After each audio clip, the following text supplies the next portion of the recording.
ബീഹാറിൽ നിന്നുള്ള LJP നേതാവായ ചിരാഗ് പാസ്വാൻ തൻ്റെ LJP രാംവിലാസ് പാസ്വാൻ ഗ്രൂപ്പിനെ BJPയിലേക്ക് ലയിപ്പിക്കാനുള്ള തീവ്രമായ ശ്രമങ്ങൾ നടത്തുന്നു എന്ന റിപ്പോർട്ടുണ്ട്.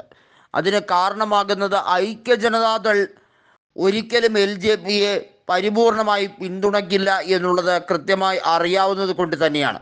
എന്നാൽ ചിരാഗ് പാസ്വാനും പശുപതി പാരസും തമ്മിലുള്ള അഭിപ്രായ വ്യത്യാസം അതിരൂക്ഷമാണ്. വൈരികളെപ്പോലെയാണ് പെരുമാറുന്നത് എന്നത് ഏവർക്കും അറിയാം.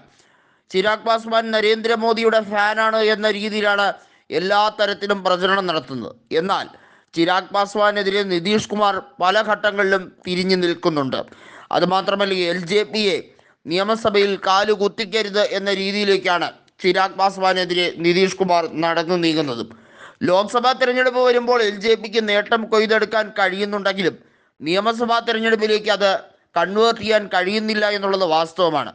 പലപ്പോഴായിട്ടുള്ള ബീഹാർ രാഷ്ട്രീയത്തിൽ നടക്കുന്ന സംഭവ വികാസങ്ങൾ ചിരാഗ് പാസ്വാന് പ്രതികൂലമാകുന്നത് അതൊക്കെ കൊണ്ടാണ്. കഴിഞ്ഞ നിയമസഭാ തെരഞ്ഞെടുപ്പിൽ തന്നെ ചിരാഗ് പാസ്വാൻ ഓടി നടന്ന് വെല്ലുവിളിച്ചത് ഐക്യജനതാദളിനെയും നിതീഷ് കുമാറിനെയും മാത്രമായിരുന്നു. BJPക്ക് കൃത്യമായിട്ടുള്ള ഒരു രഹസ്യധാരണയും അന്ന് ചിരാഗ് പാസ്വാനുമായി ഉണ്ടായിരുന്നു.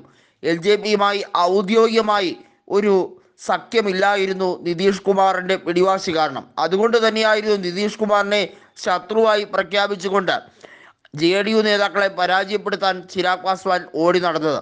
ഇപ്പോൾ ഇതാ പശുപതി പാരസ് കൃത്യമായും രാഷ്ട്രീയ എതിരാളികളോട് ചേക്കേറുന്നു എന്നുള്ളത് വ്യക്തമായി കഴിഞ്ഞിരിക്കുന്നു. പശുപതി പാരസ് വളരെ വൈകാതെ തന്നെ ഐക്യജനതാദളിലേക്ക് പോവുകയും ചിരാഗ് പാസ്വാന് കൃത്യമായി പണി നൽകുകയും ചെയ്യുമെന്നുള്ളത് വ്യക്തമായി കഴിഞ്ഞിരിക്കുകയാണ്. ഈ ഒരു സാഹചര്യത്തിൽ ബീഹാർ രാഷ്ട്രീയത്തിൽ പുതിയ അലയൊലികൾ സംഭവിക്കും. അത് എന്തായാലും NDAക്ക് ദോഷമാവുക മാത്രമേ ഉള്ളൂ. വളരെ വൈകാതെ തന്നെ ചിരാഗ് പാസ്വാന് എല്ലാ രീതിയിലുള്ള ആധിപത്യവും നഷ്ടമാകും. BJPയിലേക്ക് പോയാൽ ചിരാഗ് പാസ്വാന് LJPയിൽ നിന്നുകൊണ്ടുള്ള ഈ ആധിപത്യമൊന്നും കിട്ടില്ല. LJPയുമായി മുന്നോട്ട് പോയാൽ ചിരാഗ് പാസ്വാൻ അത് അധിക നാൾ മുന്നോട്ട് കൊണ്ടുപോകാൻ പശുപതി പാരസോ ഐക്യജനതാദളോ സമ്മതിക്കില്ല എന്നുള്ളത് ഉത്തമമായ ബോധ്യമുണ്ട്. നിലവിൽ BJPയുടെ പച്ചയിലാണ് ചിരാഗ് പാസ്വാൻ മുന്നോട്ട് പോകുന്നത്. അത് എത്ര നാൾ മുന്നോട്ട് പോകും എന്നുള്ളത് കാത്തിരുന്ന് കണ്ടറിയണം. ഇപ്പോഴത്തെ രാഷ്ട്രീയ സാഹചര്യം ചിരാഗ് പാസ്വാന് പ്രതികൂലമാണ് എന്നുള്ളത് അദ്ദേഹത്തിന് തന്നെ മനസ്സിലായി കഴിഞ്ഞിരിക്കുന്ന ഒരു കാഴ്ചയാണ്.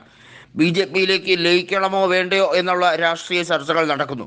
അതേസമയം RJD പറഞ്ഞ ഒരു ഒറ്റ ഡയലോഗുണ്ട്: ഏതെല്ലാം രാഷ്ട്രീയ നാടക നീക്കം നടത്തിയാലും NDA ഇനി അധികാരത്തിലേക്ക് വരാൻ പോകുന്നില്ല. 2025 ബീഹാർ നിയമസഭാ തെരഞ്ഞെടുപ്പ് അത് ഇന്ത്യ മുന്നണിക്കുള്ളതാണ് എന്നുള്ളത് ഉറപ്പിച്ചു കഴിഞ്ഞിരിക്കുന്നു എന്നാണ് തേജസ്വി യാദവ് മാധ്യമങ്ങളോട് പറഞ്ഞിരിക്കുന്നത്.